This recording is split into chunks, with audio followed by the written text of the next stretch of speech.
नमस्कार. संध्याकाळचे 7 वाजता आहेत आणि आज महाराष्ट्र या बातमीपत्रामध्ये आपल्या सगळ्यांचं स्वागत. मी प्रसाद काथे. एकनाथ शिंदे यांच्या फोनमुळे शासकीय कार्यालयावर होणारा हल्ला थांबलेला आहे. महाराष्ट्राचे उपमुख्यमंत्री एकनाथ शिंदे यांनी बच्चू कडू यांना फोन केला आणि आंदोलनाला हिंसक वळण देऊ नये असं सांगितलं. याचबरोबर बच्चू कडू यांच्या आंदोलनाला शमवण्यासाठी तिथे 2 शिवसेनेचे मंत्री सुद्धा पोहोचले होते.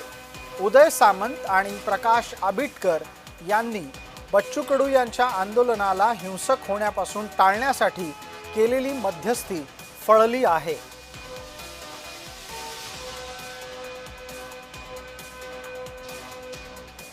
कर्जमाफीची तुमची भूमिका या शेतकऱ्याच्या डोळ्यातली आसू पुसण्याची होती, पण आता मेळघाटचे पण आसू तुम्हाला पुसावं लागेल अशी तुम्ही मला वाटतं सगळ्यांना एकदा हमी दिली तर अधिक त्यांना थोडं.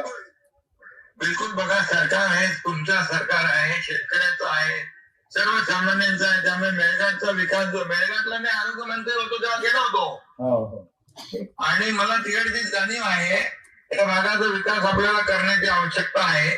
आणि एक आपण हे अधिवेशन संपलं की मुख्यमंत्र्यांच्या सोबत एक बैठक लावून टाकू. आज या मेळघाटच्या सगळ्या प्रशासकीय ज्या गोष्टी होत्या, आम्हाला 22 गावच्या पिण्याच्या पाण्याचं 20 तारखेपर्यंत एप्रिलपर्यंत पूर्ण करू त्यांनी सांगितलं.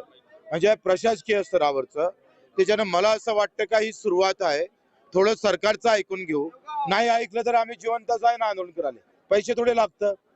250 किलोमीटर चाललं, पुन्हा 500 किलोमीटर चालू, पण सोडणार नाही.